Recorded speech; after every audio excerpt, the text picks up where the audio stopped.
2:15. Well, you text me? Takes us What are you trying to say? foxes- Say it in English so I can understand.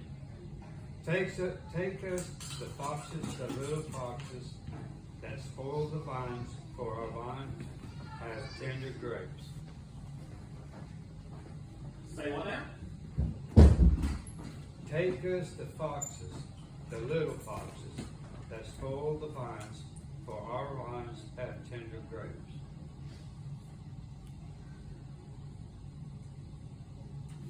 Yeah, that's sweet. All right, so it talks about the little foxes that spoil the vine. What do you think they're talking about there? What do you think they're really talking about? So let's talk about the literal sense, okay? Vine, the spoil the vine.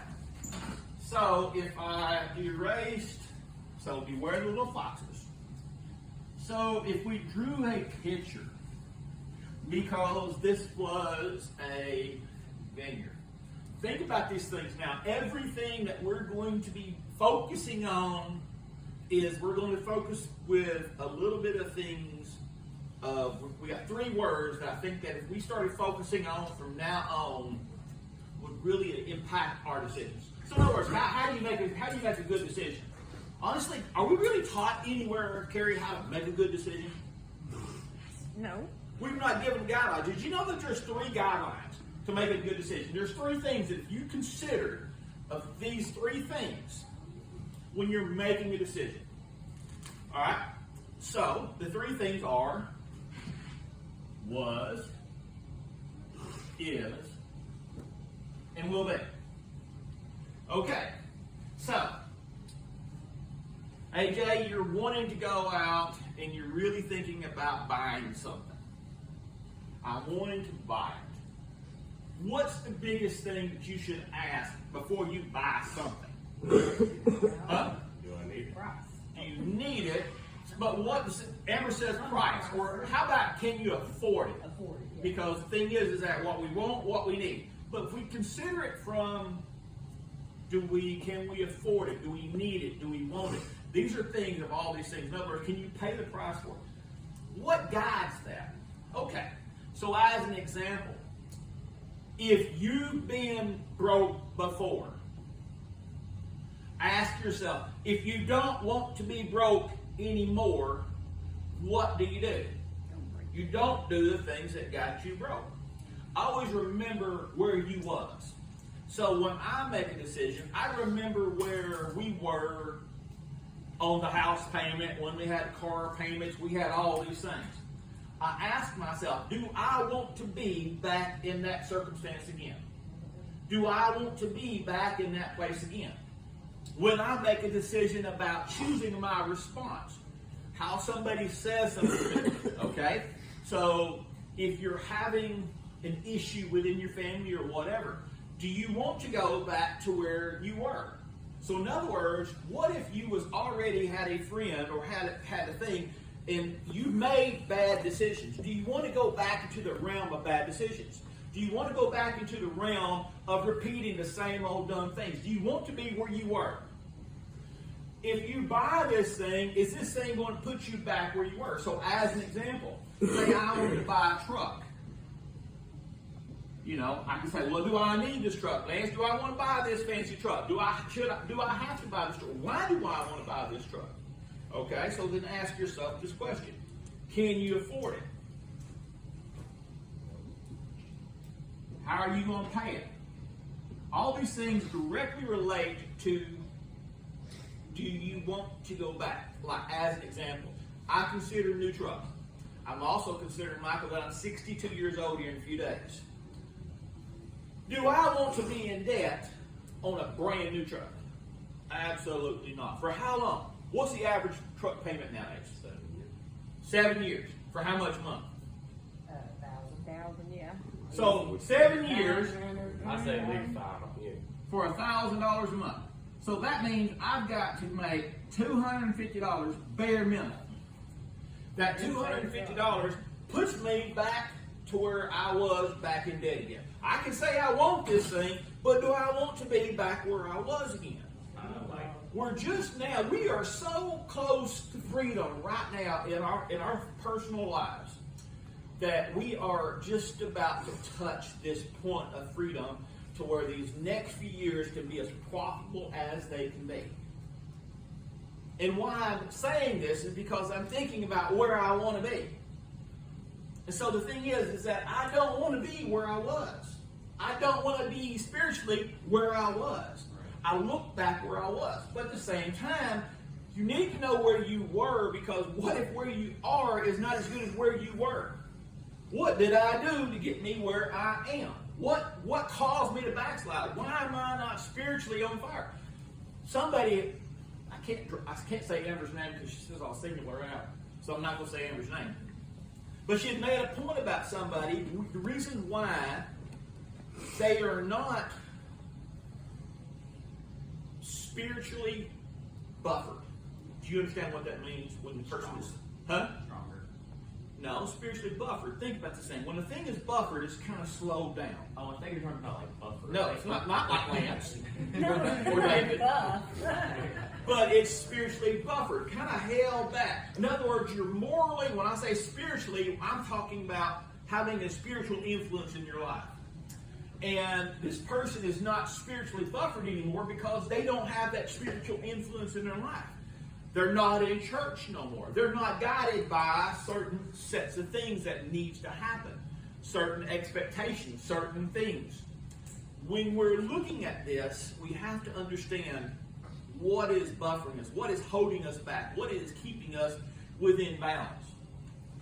And so when we talk about these things, and this person who basically has stepped away from church, now they're more, we've all seen it, we've all been there. When we're away from church, we're a little bit more lax in what we are. So the thing is that if where we were is better, Michael, than where we are, we need to take the lesson from where we were and start emulating these things. But more so, you've got to ask yourself, when you're looking at the perimeter of was and where you are, you can say where I was walking this way, but you also got to ask yourself this question. Where was you at when you diverted? What caused you? So like AJ and I talked about, it's you can get so deep within these studies that next thing you know, the Bible talks about that you can get so deep, you can get so lost in these things that now you can start determining your world, and how can I say this as nice as I can? You can be so religious that you're cast out, that you lose your way. You're so religious, you're so trying to live by the law, because the Bible is clear. It's the point of circumcision. If you try to live by the law, you can. It's good, but good luck. Because how many men and women, mightier than us, have fallen trying to live by the law? So the thing is that you can either live by the law of righteousness or the law of grace. Me, I'd rather choose grace. Well, the problem with choosing grace is, guess what? You have to admit that you're a screw-up. Why do we don't want to admit that we're screw-ups? Because secretly we all want to admit that we're what? Perfect. Why? Because we want to find ourselves superior to another. That way we can look down upon them for their decisions, if we was truthful. But in reality, that person that looks down upon someone else who elevates themselves to a reverend status, next thing you know, they get in what? Religious. So, when you're looking at who you was, you have to ask this question. Where did you diverge? Where did you go wrong at? So you should have an eye behind you, looking in the past. Where do you want to be, Michael? Where do you not want to be? Where are you? In other words, where are you now? You should be looking at yourself now. You should ask yourself this question. The Bible says it says judge yourself. Judge yourself. Why, Carrie, should we look at our personal lives and our lives right now? Subjectively. Look at them from a mirror of somebody else. Remember, like I told you, why do I not want to see a video of me? I don't want to see how I am. Nobody wants to see how they are. They want to see how they perceive themselves to be. But ask yourself this question.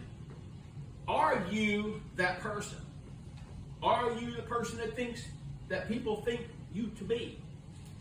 Are you the person that you think that you are? What are you?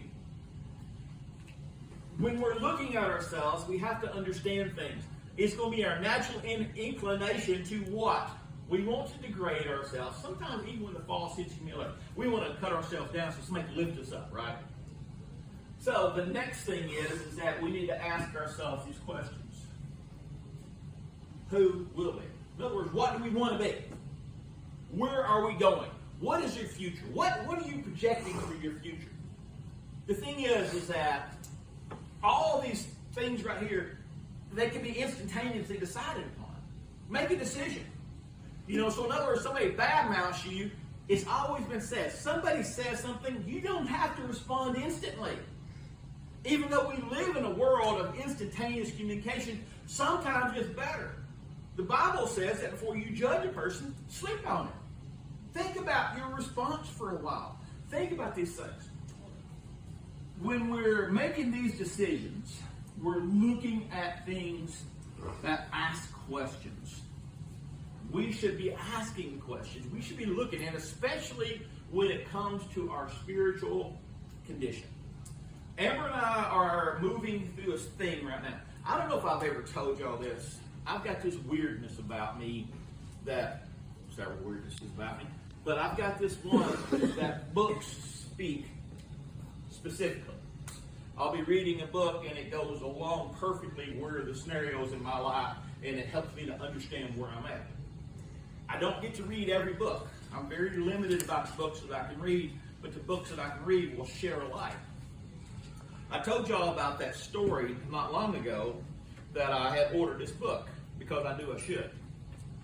I find that I will read a book to get to the point that I want to understand, and then once I've understood this point, the book's done. I've got the lesson that I mean, because I love what Pike said about books. He said that the average book contains less than I think it's what he said about life, less than 1% useful information. The rest of it's just fluff. You got to get through it. I can't remember the exact percentage, but it was a low percentage. In other words, to find it, you got to read all of this to get just a few nuggets of really that matters to you. So the thing is that I told Amber, I really felt it, and I've shared this with you, that I really felt reading this book was important about the guy who invented Grizzly Tools and where he come from. I didn't understand where this was going to lead me, but the other side of it is, it led me to a point of an understanding. So I can't remember all the details of how it all happened, but I had walked into this book, and I'm reading into this book, and while I made the decision to read in this book, Amber will tell you, we got attacked, didn't we? We got attacked. Hey, think about it. I started reading the book, I got attacked. What the? About the dude who invented Grizzly Tools. Why in the world would we get attacked? It was a diversion. It was a sidetrack. And I'm reading this book, and I'm like, okay, so we get sidetracked. But you know what I never did, Lance? I never asked why. Am I reading this book? Never asked why. I knew in my mind I was looking for something, and I knew that something was going to be revealed through this thing. But do you know that it didn't dawn on me? Just didn't. You'd think that I would. So, I'd ask the question, why? Why? Because the attacks caused me to question why.